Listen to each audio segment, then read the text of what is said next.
Christmas Star, it just came out. November 12th, the song. November 19th, the video. Been having it stuck in my head over the last hour as I've been doing my final prep for it because it's a really catchy song. What made you want to write it? At what point were you like, I'm going to do this song in particular? You know, first of all, thank you for saying it's catchy and stuck in your head, because I I have always been a fan of unashamedly catchy pop music, and that's like, really what inspired me to want to hear my own songs on the radio. I was just always a fan. And similarly with Christmas music, it's I love the oldies. I love the OG original songs. But it's always fun to try to contribute something new. And in writing it and saying, gosh, I want to write new original Christmas music. It's hard because so much has already been said. And, you want to talk about the tinsel and the trees and the feeling but it's a different time, and people are dealing with loss, and the world is in chaos. And, when I say smiles on the faces of the fans in the crowd, I just finished a run of shows in Vegas where I could only see eyes. I couldn't see the smiles. And so, to kind of say, look, the world is in a crazy place. People are polarized. Let's forgive, forget, move on, and kind of like walk your walk, be that star, be that change you want to see in the world, be that change you want to see in yourself. It's not a time for sitting around just like wishing and hoping. And so, I felt like that was the message in a lot of ways that I've been singing from the mountaintops all year in my pop music, and it was just kind of like in keeping with that message. And of course, so, it is, what's the word I'm looking for? I mean, it's got the sleigh bells. It's got I was going to say it's wrought with. That's the wrong phrase. It's, we'll say wrapped in. Yeah, It's wrapped in all the sleigh bells and whistles and that feeling, that good feeling that we all want from a Christmas song. You mentioned how tough it is to write a new standard. And I mean, I'm sitting here in the studio right now playing. I mean, in the background, I'm playing on the air while we're recording this is a Bing Crosby song. And there's a ton of Bing Crosby we play, and Frank Sinatra, and it's usually the classics. There are like 3 or 4 songs after 2010 that we regularly play because it's so tough to come up with a new standard. Right. What does it take, do you feel, to be able to write something? And this is a real tricky question. You as a songwriter, especially, probably you're thinking about this a lot. How do you write something that can be timeless in a genre that has pretty much established what already is timeless? I mean, that's a great question. And, first of all, one of my secrets to songwriting is I don't think too hard. Like, I think about what I want to do, and then I let it go. And then I let the magic happen. And usually, I call them the song fairies. They drop something down on me. But I think the thing with me is my taste just naturally leans toward what you just said. Like, I have a foot in classics and, pop music and holiday music. And I always have a foot in the current and the modern because I live in a modern world. I'm not someone who is scared to embrace new things. Like, I think that a lot of people of certain generations, they have that mentality like everything good was done in the past. And I think if you can take what's good from the past and bring it to the present, but not get stuck in a time machine, it's like that natural balance of what you were just describing is going to happen, whether you're a songwriter, or it's going to just happen in your life. It's going to, for women and men, it'll happen in your fashion. It'll happen for parents, how they communicate with their kids.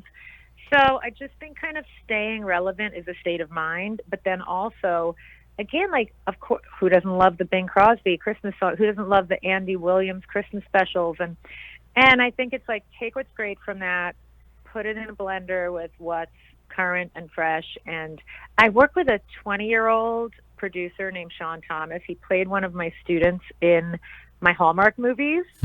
And he co-produces everything I do now. He's totally genius. And what I love is he, too, has studied the greats. He, studies film scoring. He has that respect for the classic and the historical.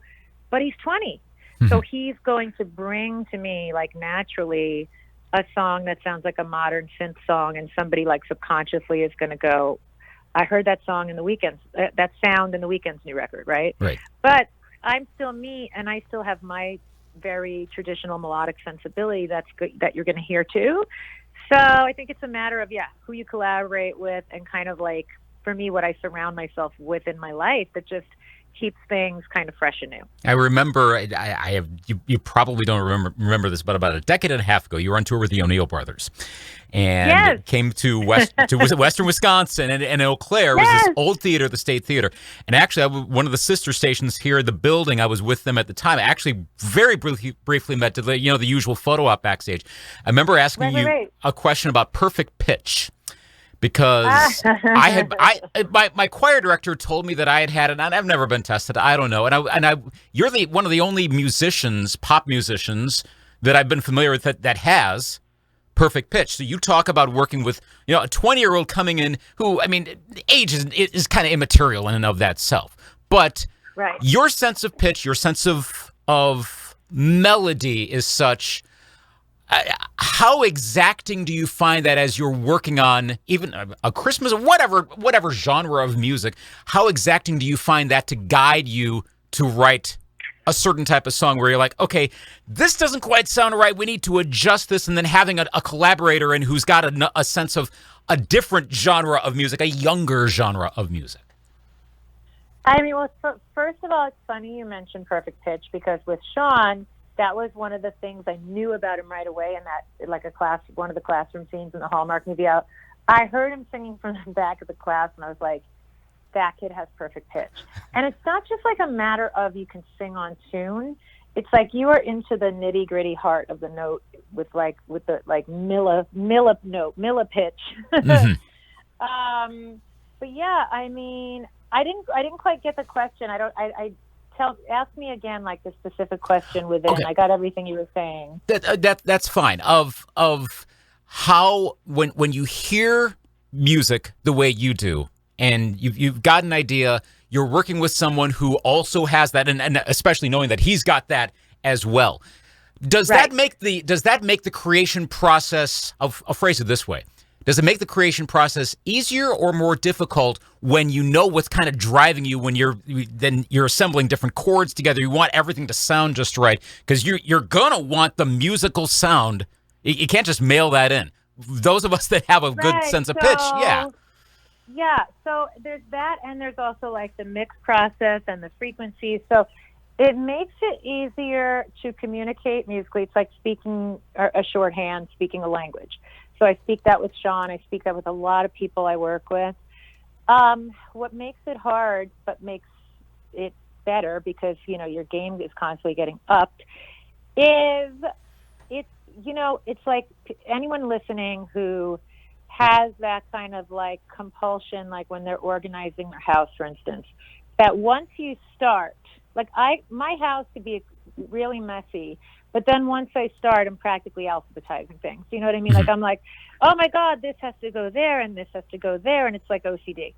So I'm like that with music. The deeper I get into it, and the deeper I get into it with people like you described, who share a similar sense of not perfection, but like a clarity in what we want, it's like you can never stop. I mean, I'll listen to my records till, my last, oops, sorry, it's my dog, Joey.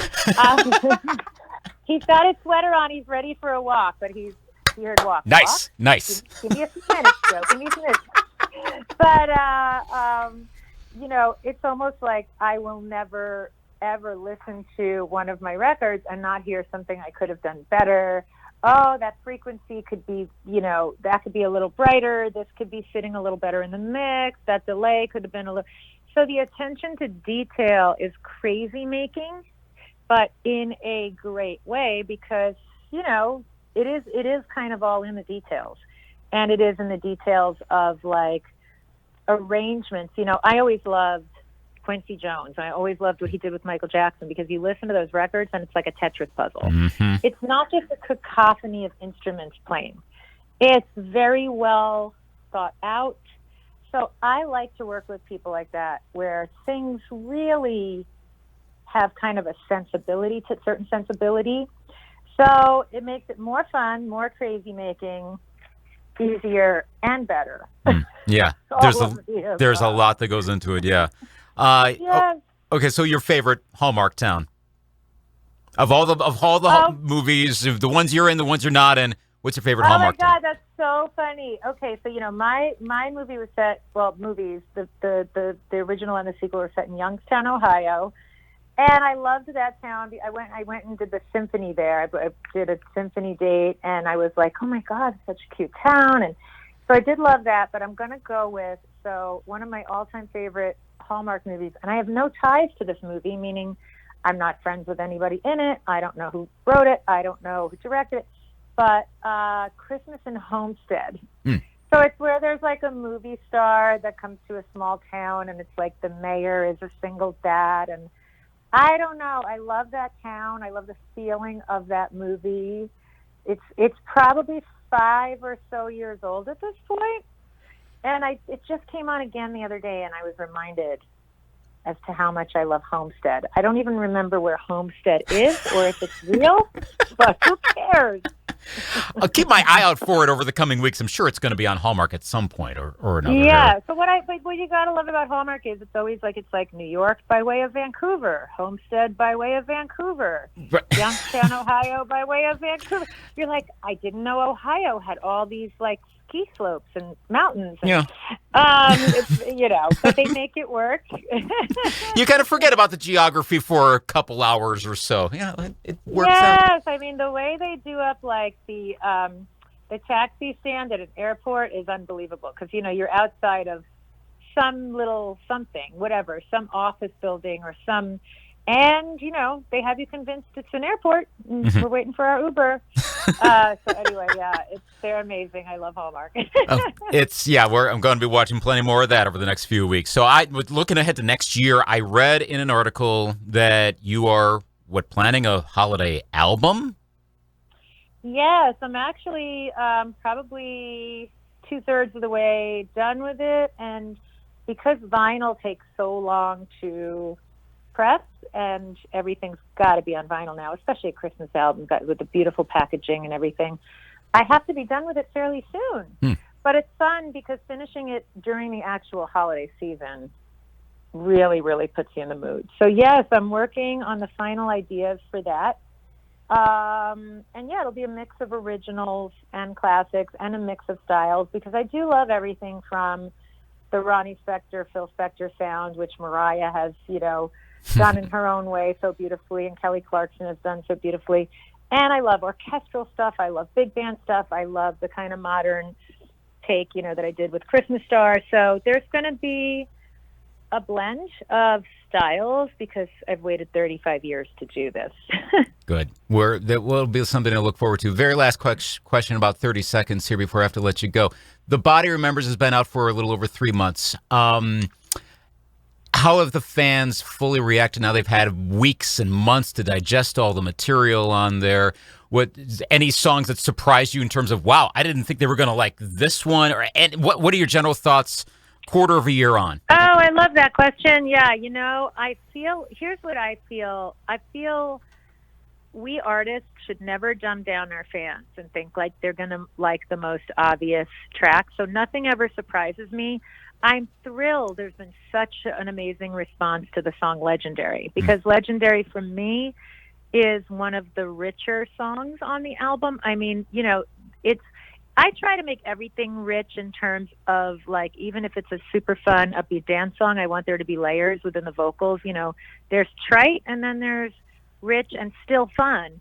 So I always try to go for that combo, but Legendary is a very sophisticated song. It was very hard to put together musically. Brian Malouf, who mixed it, he's worked with Michael Jackson on the original Bad album and so many artists and a lot of rock artists.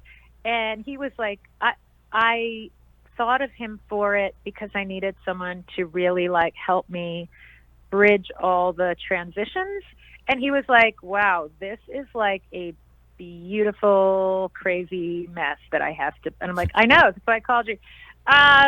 Because it travels, and songs these days don't always travel, and that's part of the beauty of certain songs. They're hypnotic. But Legendary, for me, the fact that people have taken its message to heart, which is don't just be great at what you do, but also be a kind human being, be somebody who roots for other people. All of those things, in my opinion, make people legendary. Your neighbor down the street who, worked for the post office for 50 years and now hands out the best candy at Halloween and is kind and friendly. Like, to me, that's a legend. It doesn't have to be somebody famous. And so the fact that people have taken that message to heart and to see the audiences react to it live in Vegas was extraordinary. It was extraordinary. It felt like people were very moved.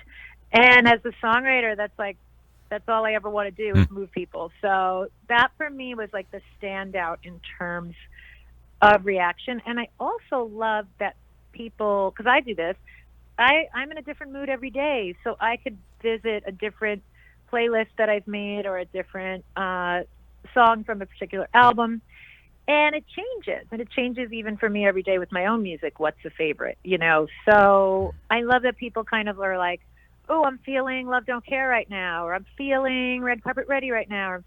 And I do feel like this album has a long life ahead of it. I feel like 2022 is the year we're really going to, I say we, me and my team and my label, and we're going to, hit the ground running and really roll out singles this year and keep it moving and hopefully, tour the world with it eventually. And, it's a 15-song album, so it's got a lot of life ahead of it. There's a lot of good songs in that, a lot of single video-ready songs in that, so that's a lot to look forward to next year. Thank you. Yes, videos are fun. It's such a fun thing to be able to put a visual, again, especially as a songwriter, you kind of can let people into your head. Mm-hmm. So yes, I look forward to the video process. It's fun being a girl making videos. I could tell with the Christmas Star one that really shone through right there. Exactly what you said. Definitely good. So. Good vibes all around, especially in Christmas Star. Give it a listen. November. Well, it's already out now. Listen to the song, watch the video, and more to come next year. Debbie, this has been a blast. Thank you so much for chatting, and we'll look forward to all the material coming in the future. Thank you for your long, thorough questions. We get a lot of requests, and it's funny because it was like, hey, this radio station in Wisconsin, we all had this great feeling about you and the questions you were going to ask. So we fast-tracked this interview, and I'm really glad we did. Well, thank you for fast-tracking it. That's awesome. Thank you so much for that. All the best. Merry Christmas, Happy Holidays, Happy New Year as well.